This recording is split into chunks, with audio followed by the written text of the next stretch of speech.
Assalamualaikum warahmatullahi wabarakatuh. Saya Holtri Martin Saputra, NPM 23086. Di sini saya berperan sebagai Ketua Komite Rumah Sakit. Maka nama saya Zakli Abbas dengan NPM 23095. Peran saya sebagai Dr. Rudi. Perkenalkan, saya Kayla Pada dengan PM 23199. Saya berperan sebagai perawat 1. Saya Lucia Jaza dengan NPM 23088, peran saya sebagai perawat 2. Akan nama saya Ratu Raisa Faresi dengan NPM 23087. Saya berperan sebagai Pak Sudi. Perkenalkan, nama saya Sania Ramawati, NPM 23093, berperan sebagai ibu dari anak miskin.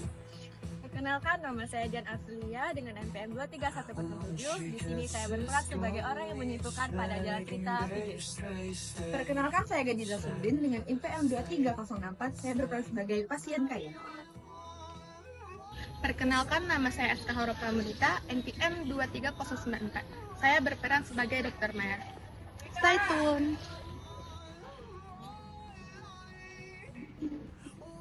Assalamualaikum warahmatullahi wabarakatuh. Perkenalkan, nama saya Muhammad Rukian Eza dengan NPM 23170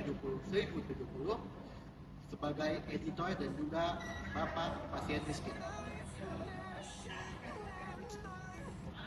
Kode Etik Indonesia atau Kode KI menjadi panduan utama bahwa setiap tindakan atau pelayanan yang kita berikan kepada pasien itu demi kepentingan pasien. Tanpa melihat siapa dan dari mana pasien tersebut berasal, kaya atau miskin pasien tersebut, atau status lainnya.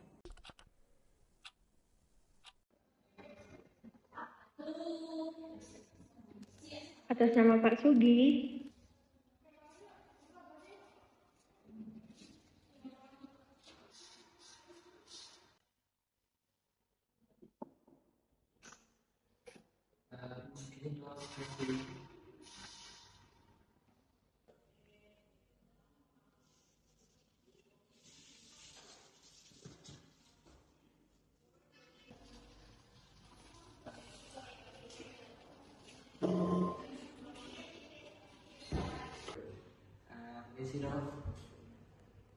Ya, dok. Saya ingin obat, dok. Berapa? Apa? Sini. Saya belakangan ini sering sakit badan, dok, dan juga satu minggu ini udah demam, dok. Sebenarnya sudah kamu atau ada perlu lain? Emang kamu punya uang untuk berobat di sini? Saya tidak mempunyai uang yang cukup, dok, untuk obat. Emang nggak tahu kamu ini rumah sakit untuk apa? Nggak tahu, dok. Ini rumah sakit diuntukkan untuk orang yang punya uang. Kalau tidak punya uang, silakan keluar. Dok, tolong, dok, saya tidak mempunyai cukup uang untuk berobat, jadi tolong, dok, saya periksa saya, dok. Maaf, di sini rumah sakitnya tidak bisa menerima uang. Tidak bisa menerima orang yang tidak punya uang. Saya nggak perlu, dok, soalnya saya udah nggak kuat, dok. Kita tidak bisa. Silakan keluar. Atau saya panggil kasar kamu untuk menyuruh keluar.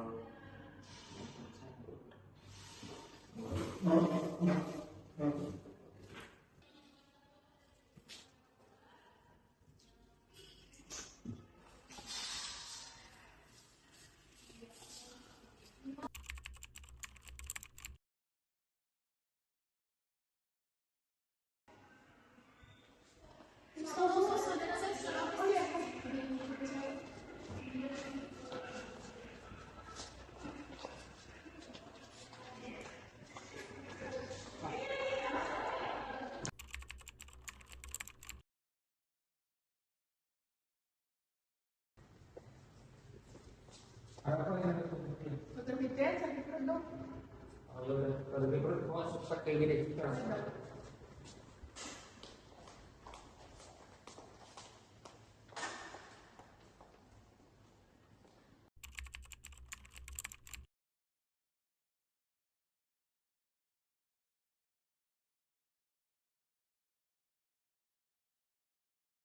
Bagaimana dengan keadaan pasiennya? Dok, kita hanya punya satu ruangan ICU kosong, namun kondisi Pak Sugi lebih kritis dan Dr. Fitria itu kondisinya stabil, namun memiliki biologi untuk perawatan lebih lanjut. Tapi kita tidak bisa meninggalkan Pak Sugi begitu saja. Kita harus menyamaratakan pasien tanpa ada diskriminasi.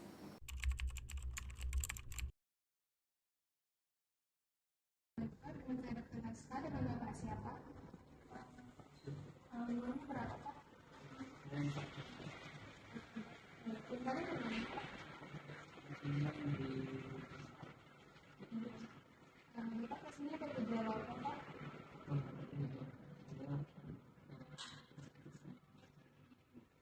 Ada yang lain Pak gejalanya kayak pusing, kemeriah, keringatan berdebu.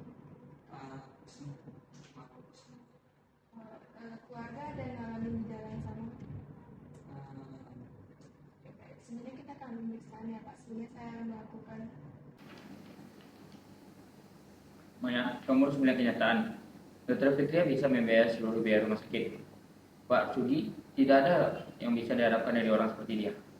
Tapi dok, tidak ada pasien yang lebih berharga. Setiap orang berhak mendapatkan perawatan yang setara, tapi memandang status sosial. Kamu baru di sini. Dunia medis bukan untuk idealisme. Kamu akan segera memahami apa yang lebih penting. Kehidupan yang bisa diselamatkan atau rumah sakit yang bisa bangkrut karena kebijakan idealisme. Saya, kalian, dan kita semua tentu mendapat pembelajaran penting dalam skenario ini karena kita menjadi lebih tahu bagaimana kasus-kasus dan tantangan-tantangan etika yang akan kita hadapi dalam praktik medis nantinya. Dalam situasi kompleks yang dialami oleh Dr. Maya, kita sebagai mahasiswa kedokteran diajarkan untuk tidak hanya memahami dan menguasai ilmu klinis saja, tetapi kita harus menjunjung tinggi nilai-nilai kemanusiaan, keadilan, dan non-diskriminasi dalam memberikan pelayanan kesehatan kepada masyarakat nantinya.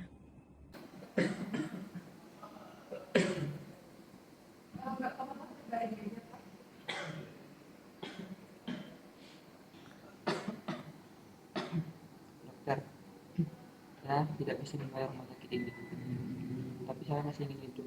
Apa yang harus saya lakukan? Pak, kami akan berusaha semaksimal mungkin. Anda mendapatkan perawatan yang terbaik sama Tidak. seperti Seharusnya Pak Sugi tidak di sini. Kita harus memprioritaskan pasien yang lebih masuk akal. Itu karena kita harus tidak membiarkan rumah sakit ini bangkrut.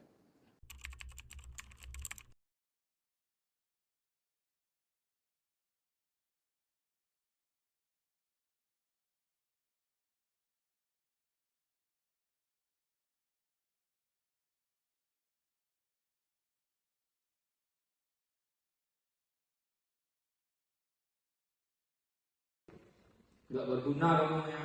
Ngapain kamu suruh Pak Sugi masuk ke rumah sakit ini? Sedangkan saya suruh keluar dari rumah sakit ini. Apa yang kamu terima? Tapi Pak Sugi sedang krisis Dok. Kita harus menyelamatkan nyawanya juga. Apa yang mau diselamatkan dari Pak Sugi? Dia aja tidak punya uang untuk bayar rumah sakit. Kita harus menerima pasien yang padanya juga Dok. Tidak perlu saya. Kamu keluar. Gimana kondisi saya Dok? Kondisi ibu sudah lebih membaik dari sebelumnya. Kita akan memprioritaskan ibu semaksimal mungkin, Ibu. Saya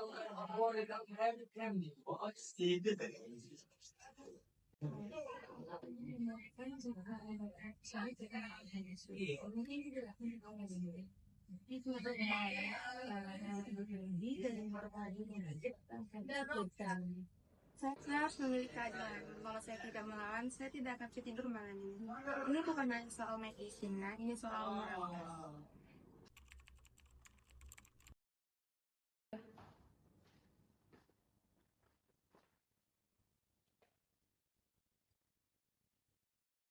Tiga.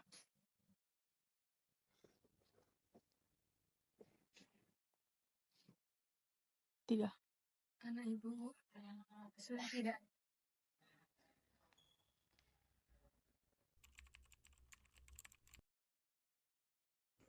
Pak, saya ingin mengajukan laporan. Pak Sugi adalah petani yang miskin. Dr. Rudi lebih memprioritaskan pasien yang lebih mampu membayar. Padahal kondisi Pak Sugi lebih kritis. Ini jelas melanggar etika kedokteran. 3. Kamu serius dengan laporan ini, Maya? Nama baik rumah sakit ini dipertaruhkan. Halo, Dokter Rudi. Bisa ke ruangan saya sebentar? Ada beberapa hal yang ingin saya bicarakan dengan Anda. Baik, saya tunggu segera ya. Iya Pak, saya yakin. Baik, kalau begitu saya akan mengusut tuntas kasus ini. Tapi kamu tahu kan, ini tidak akan mudah.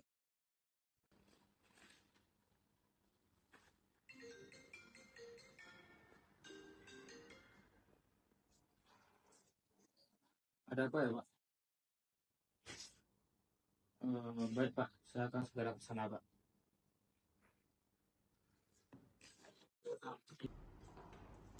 Permisi, Pak.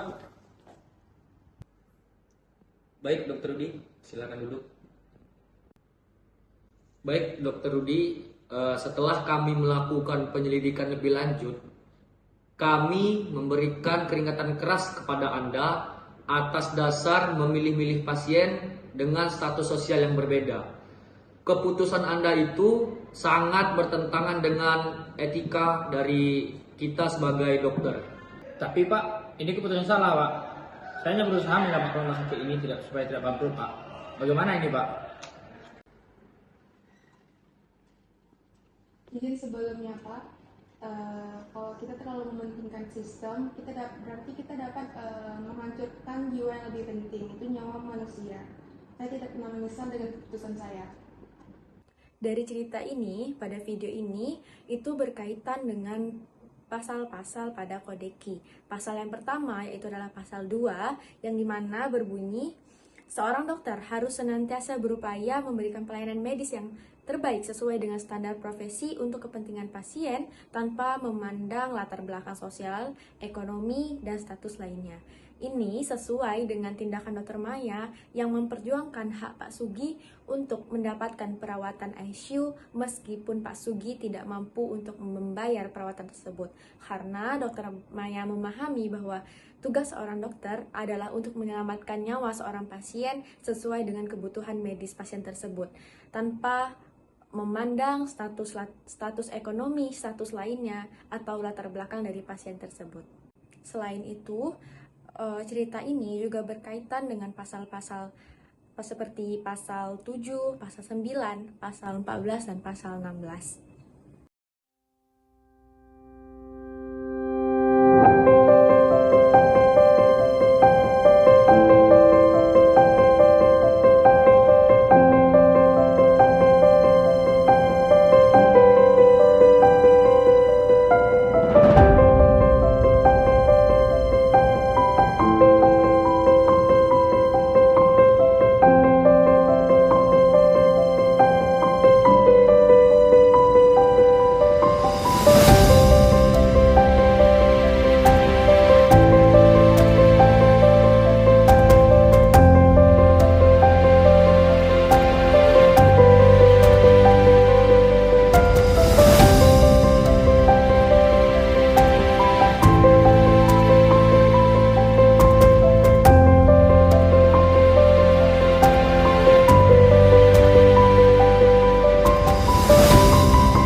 Melalui kisah ini, saya dan kita semua menyadari bahwa pentingnya keberanian moral dalam menegakkan prinsip-prinsip etika kedokteran.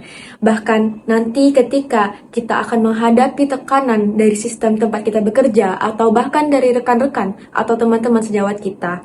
Dari kisah ini, Kisah ini tidak hanya menggambarkan tentang dilema yang dapat terjadi di dunia nyata saja, tetapi ini tentu akan menjadi hal yang menginspirasi saya dan kita semua sebagai mahasiswa kedokteran dan sebagai calon dokter untuk selalu mengutamakan keadilan dan integritas, memastikan bahwa setiap pasien diperlakukan dengan rasa hormat dan hak yang setara tanpa memandang latar belakang, kaya ataupun miskin, ekonomi, dan status lainnya dari pasien tersebut.